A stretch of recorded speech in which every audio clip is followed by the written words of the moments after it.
이제 오늘 우리에게 주신 하나님 말씀 함께 나누겠습니다. 오늘은 이사야 25장 1절부터 12절까지 말씀 함께 보겠습니다. 여호와여, 주는 나의 하나님이시라. 내가 주를 높이고 주의 이름을 찬송하오리니 주는 기사를 옛적에 정하신 뜻대로 성실함과 진실함으로 행하셨습니다.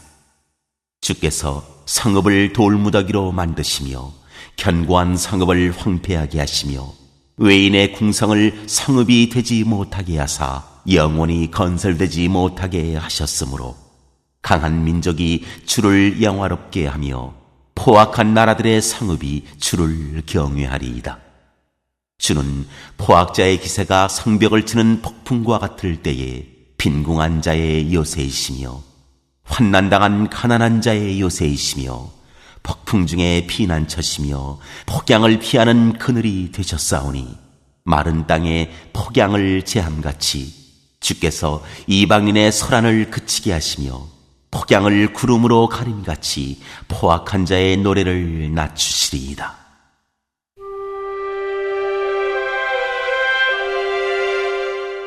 여호와께서 연회를 베푸시리라.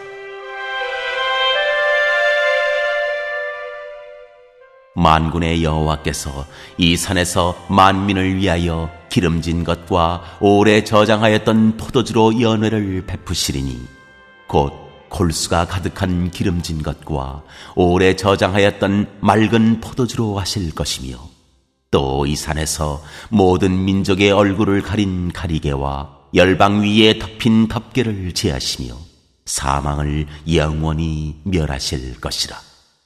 주 여호와께서 모든 얼굴에서 눈물을 씻기시며 자기 백성의 수치를 온 천하에서 제하시리라.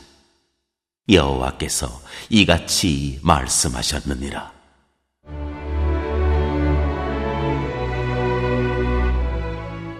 여호와께서 모압을 벌하시리라.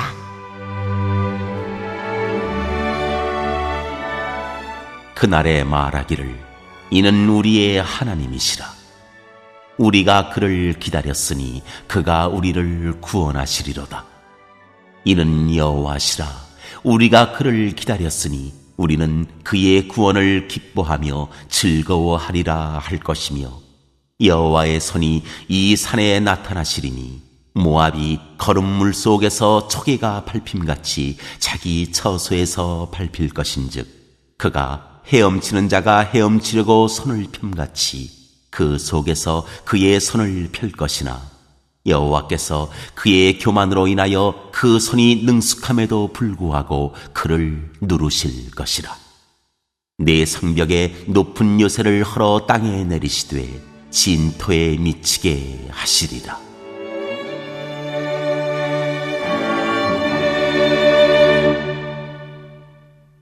이사야서 24장부터 27장까지는 마지막 때에 일어날 일들에 대한 예언의 메시지가 담겨 있습니다. 특별히 오늘 읽었던 25장에는 의로운 심판을 행하시는 하나님을 향한 찬양과 구원받은 백성들이 누리는 천상의 잔치에 관한 이야기가 나옵니다. 먼저 1절부터 5절까지 내용은 하나님을 향한 선지자 이사야의 개인적인 찬양의 메시지를 담고 있어요. 1절 말씀을 다시 한번 읽어봅니다. 시작. 여호와여, 주는 나의 하나님이시라. 내가 주를 높이고 주의 이름을 찬송하오리니 주는 기사를 옛적에 정하신 뜻대로 성실함과 진실함으로 행하셨습니다. 여호와여, 주는 나의 하나님이시라. 내가 주를 높이고. 모든 시점이 1인칭으로 되어 있지요. 주는 나의 하나님, 내가 주를 높이고. 여러분, 신앙생활의 핵심은 나와 하나님과의 개인적이고 인격적이고 실제적이고 또 체험적인 관계에 있습니다. 다른 누군가의 하나님, 간접적으로 전해 들은 하나님, 그 하나님이 아니고 나의 하나님, 내가 만나고 내가 누리고 또 내가 경험한 하나님 이야기가 여러분 삶에도 풍성하게 되시기를 간절히 소망합니다. 계속해서 2절과 3절 말씀을 보면 하나님이 어떤 은혜를 베푸셨는지가 나오는데요. 우리 2절, 3절 이어서 읽어봅니다. 시작. 주께서 성읍을 돌무더기로 만드시며 견고한 성읍을 황폐하게 하시며 외인의 궁성을 성읍이 되지 못하게 하사 영원히 건설되지 못하게 하셨으므로 강한 민족이 주를 영화롭게 하며 포악한 나라들의 성읍이 주를 경외하리이다. 세상에서 아무리 크게 보이는 나라, 또 강력한 군사력을 가진 나라라고 해도 하나님이 한번 바람을 불어버리시면 그 나라는 돌무더기가 되고 황폐하게 되어서 다시 일어나지 못하게 된다라는 말씀을 하십니다. 그러니 하나님 앞에서 교만하면 안 된다는 거예요. 사람은 아무리 강해 보여도 유한하지만 하나님은 무한하신 분이기에 하나님 앞에서 겸손해야 한다라는 메시지를 우리에게 주고 있습니다. 4절 5절 말씀도 이어서 읽어볼게요. 시작. 주는 포악자의 기세가 성벽을 치는 폭풍과 같을 때에 빈궁한 자의 요새이시며 환난당한 가난한 자의 요새이시며 폭풍 중에 피난처시며 폭양을 피하는 그늘이 되셨사오니 마른 땅에 폭양을 제함같이 주께서 이방인의 소란을 그치게 하시며 폭양을 구름으로 가림같이 포악한 자의 노래를 낮추시리이다. 포악한 자의 기세가 성벽을 치는 폭풍 같은 그때에도 아무리 적이 강하고 위세가 등등하다 하여도 하나님은 무엇을 하시느냐? 빈궁한 자의 요새가 되어주신대요. 환난 당한 가난한 자의 요새가 되어주신대요. 폭풍 중에는 피난처가 되어주시고 뜨거운 폭양이 내리쬐을 때에도 그늘이 되어주시는 하나님이시다라고 말씀합니다. 아무리 강하고 힘센 적이라 하더라도 그러니 하나님을 믿고 의지하는 사람은 두려워할 필요가 전혀 없다는 것입니다. 낮에는 구름으로 밤에는 불기둥으로 지키시는 그 하나님의 손길이 우리와 함께하는 한 적이 아무리 강해도 아무리 커도 염려하거나 걱정하거나 불안해하지 말라고 우리에게 말씀하고 있는 거예요. 3월 한 달도 하나님께서 저와 여러분을 지켜주실 것을 믿습니다. 그 하나님을 신뢰함으로 어떤 일을 만나도 두려워하지 말고 하나님의 그늘 아래에서 하나님이 주는 은혜를 누리는 우리 모두가 될 수 있기를 간절히 소망합니다. 계속해서 이제 6절 이하의 말씀에서는 하나님이 베풀어 주시는 천상의 잔치 이야기가 나오는데 6절 말씀을 먼저 같이 읽어봅니다. 시작. 만군의 여호와께서 이 산에서 만민을 위하여 기름진 것과 오래 저장하였던 포도주로 연회를 베푸시리니 곧 골수가 가득한 기름진 것과 오래 저장하였던 맑은 포도주로 하실 것이며 하나님이 잔치를 여시는데 풍성한 음식을 가지고 와서 모든 백성에게 먹이시며 잔치를 베푸시겠다라고 말씀합니다. 이어지는 7절 말씀을 보니까 이때 하나님께서 모든 나라와 모든 민족을 덮고 있는 검은 수건, 천을 다 벗겨주신다라는 말씀이 이어집니다. 7절 말씀 읽어봅니다. 시작. 또 이 산에서 모든 민족의 얼굴을 가린 가리개와 열방 위에 덮인 덮개를 제하시며 모든 민족과 열방을 덮고 있는 가리개와 덮개를 하나님이 제하여 버리시겠다라고 말씀합니다.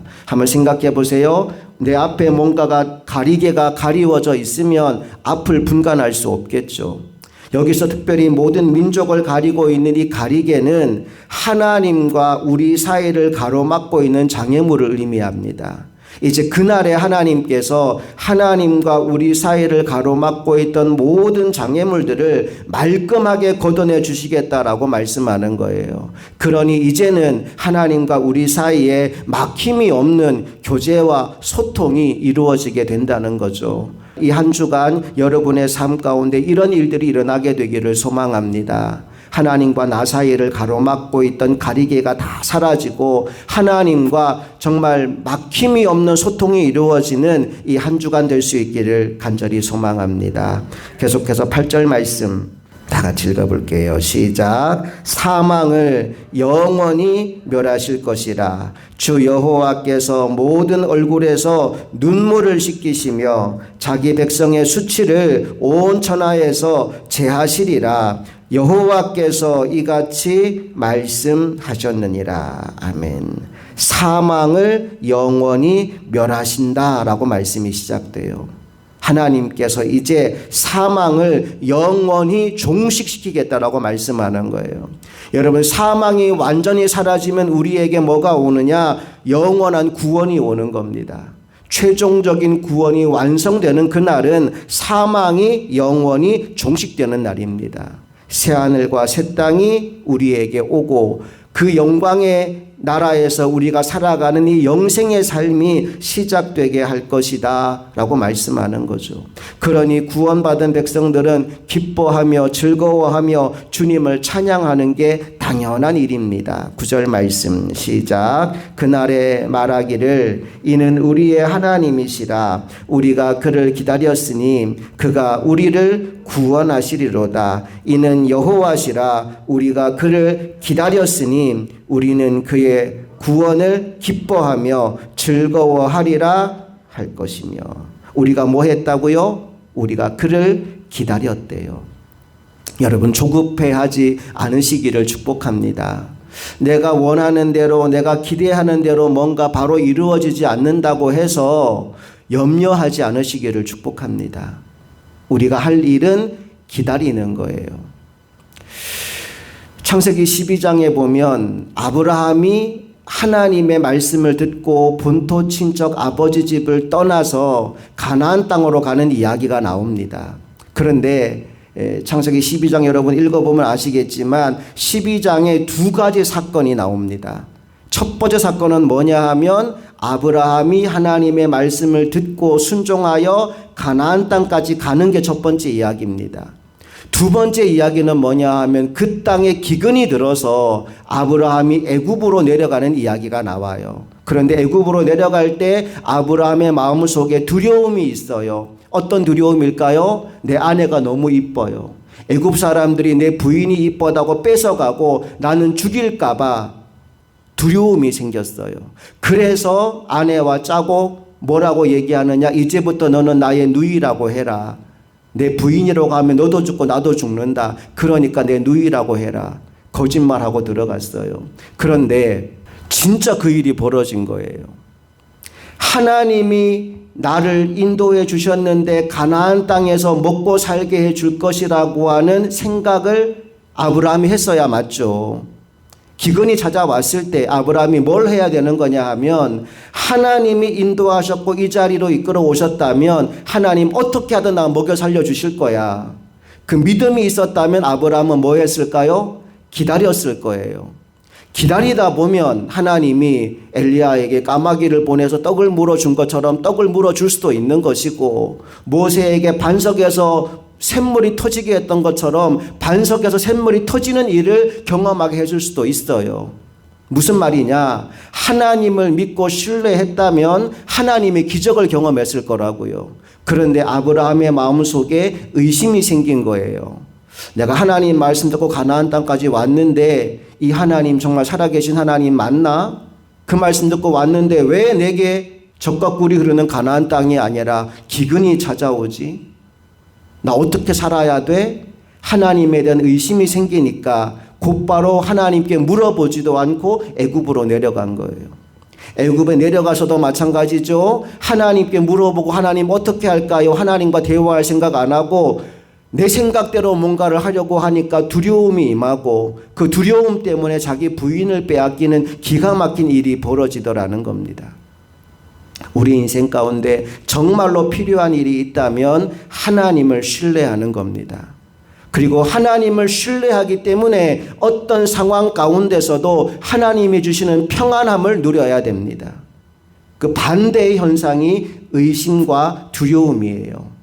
하나님을 의심하니까 내가 내 삶을 책임져야 되고, 그러다 보니 내 삶 가운데 두려움이 임하는 거지요.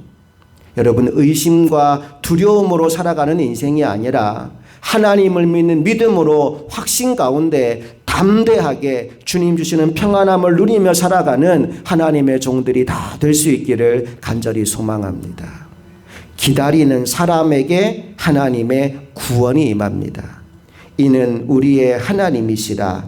우리가 그를 기다렸으니 그가 우리를 구원하시리로다. 내 힘으로 뭔가를 하려고 발버둥치는 인생이 아니라 하나님의 구원을 기다리고 하나님을 끝까지 신뢰함으로 말미암아 하나님이 주는 은혜와 복을 받아 누리는 저와 여러분 될 수 있기를 간절히 소망합니다.